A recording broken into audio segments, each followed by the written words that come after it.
নমস্কার, আমি মধুমিতা পাঠ করছি কবি সুনন্দা হালদারের লেখা একটা মৃত স্বপ্ন কবিতাটি। মানুষ তো স্বপ্ন দেখবেই, আমিও তাই। নারী পুরুষ ভেদাভেদ ভুলে সেই ছোট্ট থেকে স্বপ্ন দেখতে শুরু করি। মাটির কাছাকাছি মানুষের সাথে দুঃখ কষ্ট যন্ত্রণা ভাগ করে নেওয়ার স্বপ্ন। সেই স্বপ্নের ইচ্ছে ডানায় ভর করে বিচরণ করি স্বপ্ন উড়ান পথে। কাদামাটি মাখা শৈশব থেকে ছুটে চলি মাথার উপর নীল আকাশটাকে ছুঁতে।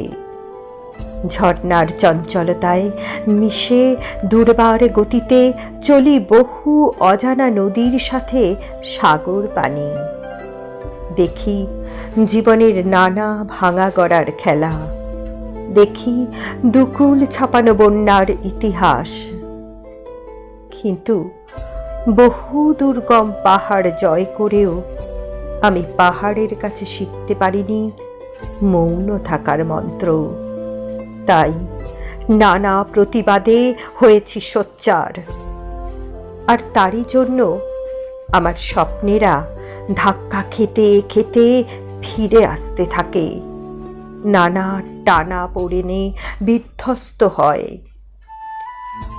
যে স্বপ্ন রঙিন আলোয় ঝলমল করে, ফুল হয়ে ফুটে ওঠার কথা ছিল, সে স্বপ্ন সফল হওয়ার আগে নামে মৃত্যুরূপী ভয়ানক দস্যুর আক্রমণ।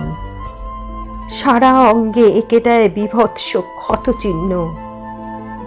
স্বপ্নালু চোখ দুটোকে করে রক্তাক্ত।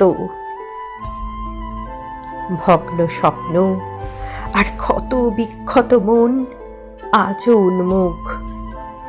একটা কাটা ছেঁড়া দুমড়ানো মোচড়ানো মৃত স্বপ্নের বিচারের অপেক্ষায়।